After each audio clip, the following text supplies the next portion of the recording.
दोस्तों स्वागत है आप सभी का आपके अपने YouTube चैनल जनसेवा विद नवनीत पर। उत्तर प्रदेश ग्राम पंचायत सहायकों की भर्ती को लेकर के कल हाई कोर्ट में सुनवाई क्यों नहीं हुई, साथ ही अब इस केस की सुनवाई किस तारीख को की जाएगी। कोर्ट की तरफ से डेट जारी कर दी गई है। वहीं कोर्ट में सुनवाई को देखते हुए मेरिट लिस्ट बनाने का काम भी तेजी से प्रारंभ कर दिया गया है। सरकार कोर्ट में सुनवाई होने से पहले भर्ती की सारी प्रक्रियाएं पूरी कर लेना चाहती है। साथ ही आपको बताएंगे प्रधान नहीं बल्कि ये बना रहे हैं मेरिट। सभी जानकारियों के लिए दोस्तों बने रहिए हमारे साथ और देखते रहिए इस वीडियो को अंत तक। छोटा सा आग्रह हमेशा की तरह आपसे करना चाहेंगे, चैनल पर नए हैं तो चैनल को सब्सक्राइब कर लीजिए।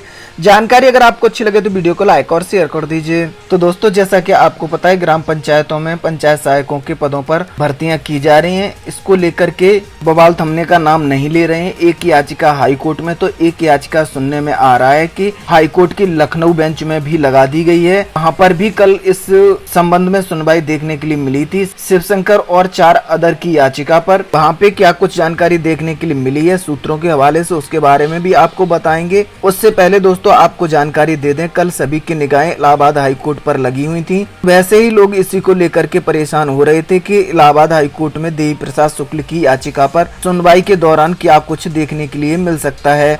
क्या कोर्ट इस भर्ती पर स्टे लगा देगा, सरकार अपना किस प्रकार से जवाब दाखिल करेगी, इस पर भी लोगों की निगाहें लगी हुई थी। लेकिन दोपहर 12:30 बजे तक जज साहब कोर्ट नंबर 6 में नहीं बैठे, जिससे किसी भी केस की सुनवाई प्रारंभ नहीं हो सकी, जिससे लोगों की धड़कनें और बढ़ गईं। बाद में जज साहब कोर्ट में आए और केसों की सुनवाई प्रारंभ कर दी। केसों की सुनवाई के दौरान जज साहब काफी तेजी में दिखे। लंच से पहले ही आपका केस का नंबर आ गया था, लेकिन जैसे कि हमने आपको कल जानकारी दे दी थी वीडियो के माध्यम से, वहाँ पर वादी और प्रतिवादी पक्ष दोनों ही न मौजूद होने की वजह से कोर्ट में किसी प्रकार की सुनवाई देखने के लिए नहीं मिली। यानी न तो कोर्ट में याचिकाकर्ता की तरफ से कोई मौजूद था और न ही सरकार की तरफ से किसी प्रकार का जवाब दाखिल किया गया था। इसलिए इस याचिका पर कल सुनवाई नहीं हो सकी। काफी लोगों ने इससे राहत की सांस ली। देर शाम तक वकीलों ने इंतजार करने के बाद अंततः कोर्ट से अगली तारीख ले ली और अगली तारीख जो आपकी लगाई गई है वो अब 27 अगस्त को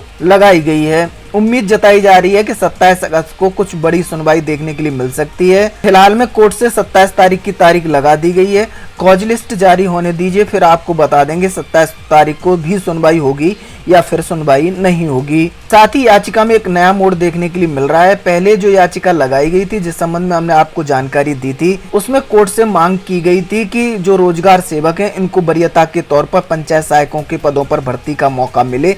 साथ ही साथ इन लोगों को जो काफी समय से ग्राम पंचायतों में कंप्यूटर ऑपरेटर और रोजगार सेवक कार्य कर रहे हैं, इन लोगों को उम्र में भी छूट मिलनी चाहिए। इसी को लेकर के याचिका लगाई गई थी, लेकिन अब इसमें बदलाव देखने के लिए मिल रहा है। वकीलों की तरफ से साथ ही साथ जो केस का स्टेटस शो कर रहा है उसकी तरफ से जानकारी देखने के लिए मिल रही है। अब भर्ती पर स्टे की मांग की जाएगी, यानी वकीलों का पूरा प्रयास रहेगा सबसे पहले भर्ती पर स्टे लिया जाए, उसके बाद ही अपने पक्ष को मजबूती के साथ रखा जाए और देखा जाए कि इस संबंध में सरकार अपना क्या जवाब दाखिल करती है। तो यहाँ से दोस्तों बड़ी अपडेट है। अब वकीलों के द्वारा इस याचिका के माध्यम से जो भर्ती प्रक्रिया गतिमान है इस पर स्टे लेने की मांग की जाएगी। साथ ही साथ 27 तारीख को आपके केस की सुनवाई पुनः आपको देखने के लिए मिल सकती है। जो भी जैसी भी जानकारी देखने के लिए मिलेगी सबसे पहले आपको आपके अपने YouTube चैनल जनसेवा विद नवनीत के माध्यम से बता दिया जाएगा। इसके लिए आप लोग हमारे चैनल जनसेवा विद नवनीत को सब्सक्राइब कर लीजिए। वहीं जानकारी एक अन्य भी देखने के लिए मिली है। इलाहाबाद हाई कोर्ट की लखनऊ बेंच में भी एक सुनवाई देखने के लिए मिली है। शिवशंकर और 4 अदर की याचिका पर जज साहब राकेश जी ने कोर्ट नंबर 4 में बड़ी सुनवाई की है। यहाँ से जानकारी देखने के लिए मिल रही है भर्ती पर किसी प्रकार का स्टे यहाँ से भी नहीं दिया गया है। जज साहब की तरफ से एक बड़ी बात ये कही गई है, जो भी नियुक्ति पत्र इन लोगों को वितरित किए जाएंगे वो कोर्ट के फैसले के अधीन होंगे, यानी कि भर्ती पर किसी प्रकार का स्टे नहीं होगा। बाद में अगर इन लोगों के फेवर में फैसला नहीं आता है, सरकार के पक्ष में फैसला नहीं आता है और ये लोग शिवशंकर और 4 अन्य लोग अगर इस केस को जीत जाते हैं तो इस भर्ती प्रक्रिया में संशोधन किया जाएगा। साथ ही साथ जिन लोगों को नियुक्ति पत्र वितरित कर दिया गया होगा या जो लोग जॉब करने लगे होंगे उन लोगों को नौकरी से निकाल दिया जाएगा। इसके बाद संशोधित आवेदन पत्र आमंत्रित किए जाएंगे। लगातार हो रही कोर्ट में सुनवाई के बीच सरकार ने भर्ती प्रक्रिया में तेजी लाने को कहा है। इसी संबंध में सभी एडीओ पंचायत और सचिव साथ ही साथ ग्राम प्रधानों को दिशा निर्देश जारी कर दिए गए हैं। कि वो अपने यहाँ जल्द से जल्द मेरिट लिस्ट को तैयार करके शासन स्तर पर भेजें, जिससे कि जल्द से जल्द इन लोगों को नियुक्ति पत्र दिया जा सके। यहाँ से सरकार की तरफ से एक फॉर्मेट जारी किया गया है किस प्रकार से इन लोगों को मेरिट बनानी है और किस प्रकार से अपना डाटा भर करके सीएम साहब की अध्यक्षता में गठित समिति के पास भेजना है। उसका पूरा फॉर्मेट भी सरकार की तरफ से जारी कर दिया गया है। मेरिट लिस्ट बनाने की प्रक्रिया में काफी तेजी देखने के लिए मिल रही है। दोस्तों देख सकते हैं आपके सामने पूरा फॉर्मेट है, किस प्रकार से सूचनाएं भरी जानी है आपको बताते हैं। यहाँ देखिए कहा गया है ग्राम पंचायत सहायक भर्ती हेतु ग्राम पंचायत बाहर प्राप्त आवेदन पत्रों की मेरिट लिस्ट तैयार करने हेतु प्रारूप।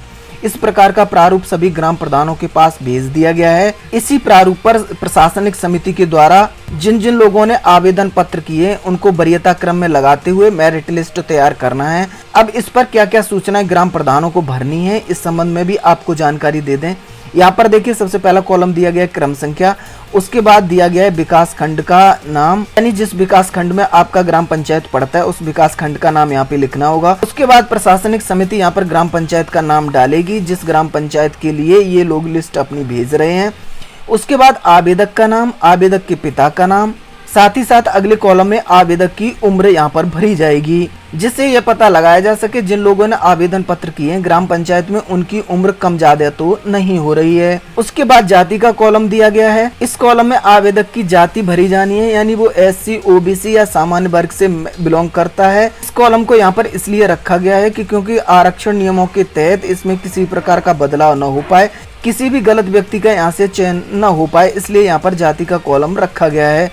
उसके बाद आपको पता का कॉलम मिल जाता है। यहाँ पर ग्राम प्रधान या प्रशासनिक समिति जिस जिस व्यक्ति के आवेदन आए उनका यहाँ पर पता लिखेगी। इसके बाद 9वां और महत्वपूर्ण कॉलम यहाँ पर दिया गया है प्रधान के आरक्षण की श्रेणी। ये बहुत ही महत्वपूर्ण कॉलम है। यहाँ पर इस कॉलम को इसलिए रखा गया है क्योंकि जैसा कि आपको पता है आरक्षण निर्धारित किया गया था पंचायत सहायक की भर्ती के लिए, यानी जो जिस श्रेणी में आपकी ग्राम प्रधान के लिए ग्राम पंचायत को आरक्षित किया गया था, यानी जिस श्रेणी का आपके यहाँ ग्राम प्रधान का पद आरक्षित था उसी श्रेणी का ग्राम पंचायत सहायक की भर्ती आपकी ग्राम पंचायत में की जाएगी। इसलिए यहाँ पर देखिए 7वें कॉलम में आवेदक की श्रेणी मांगी गई, यानी आवेदक किस श्रेणी से बिलोंग करता है।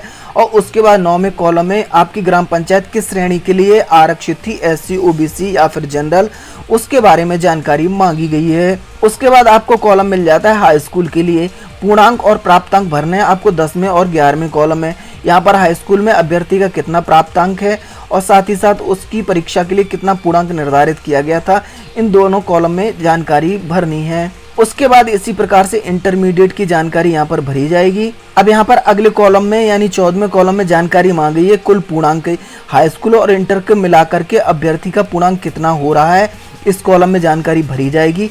उसके बाद कुल प्राप्तांक, इस कॉलम में अभ्यर्थी द्वारा हाई स्कूल और इंटर की परीक्षा में जितने भी अंक प्राप्त किए गए हैं, यानी जितने भी उसके नंबर आए हैं, टोटल नंबर को यहाँ पर 15वें कॉलम में भरा जाएगा। उसके बाद हाई स्कूल और इंटर के नंबर और पूर्णांक को जोड़ने के बाद परसेंटेज की गणना की जाएगी। अब यूपी बोर्ड की बात करें तो जैसा कि सभी लोगों को पता है हाई स्कूल में 600 अंक का पूर्णांक होता है, साथ ही इंटरमीडिएट में 500 नंबर का पूर्णांक होता है। इन दोनों को अगर जोड़ लेंगे तो 1100 हो जाएगा। इसी प्रकार से ये देखेंगे कि अभ्यर्थी ने कितने कितने अंक प्राप्त किए हैं। यानी यहाँ से मान लेते हैं अभ्यर्थी ने इंटर में 300 नंबर प्राप्त किए हैं, साथ ही साथ हाई स्कूल में अगर उसने 400 नंबर प्राप्त किए हैं तो यहाँ पर उसके कुल नंबर जो हो जाएंगे वो 700 हो जाएंगे। उसके बाद इनका परसेंटेज 1100 पूर्णांक के आधार पर निर्धारित किया जाएगा। अब इसकी जानकारी इन सभी लोगों को 16वें कॉलम में भरनी है। 17वां और अति महत्वपूर्ण कॉलम ये उन लोगों के लिए रखा गया है जिन लोगों ने अपने किसी परिवारीजन को कोरोना महामारी के बीच में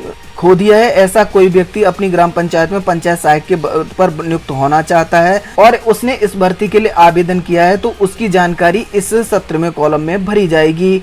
इस प्रकार से प्रशासनिक समिति इस सभी जानकारियों को भरकर जितने भी आवेदन उन्होंने ग्राम पंचायत में प्राप्त किए हैं, जो समय सीमा निर्धारित की गई 31 अगस्त तक हर हाल में जिला पंचायत राज अधिकारी कार्यालय में उपलब्ध करा देगी। लेकिन जानकारी ये भी देखने के लिए मिल रही है, जब इस संबंध में ग्राम प्रधानों से बात की गई तो उनका स्पष्ट तौर से कहना था कि अभी उन लोगों से जितने भी आवेदन आए थे उन सभी आवेदनों को ब्लॉक स्तर पर जमा करा लिया गया है। वहीं से सेक्रेटरी या सचिव इस प्रपत्र पर जानकारी भरकर भेज देंगे। उन लोगों की इस भर्ती में किसी प्रकार की भूमिका नहीं है। यानी जो भी कार्य किया जा रहा है वो ग्राम पंचायत सचिवों के माध्यम से ब्लॉक स्तर से किया जा रहा है। पंचायत भवन या पंचायत कार्यालय में किसी प्रकार की बैठक देखने के लिए नहीं मिल रही है और ना ही मेरिट लिस्ट को तैयार कराया जा रहा है।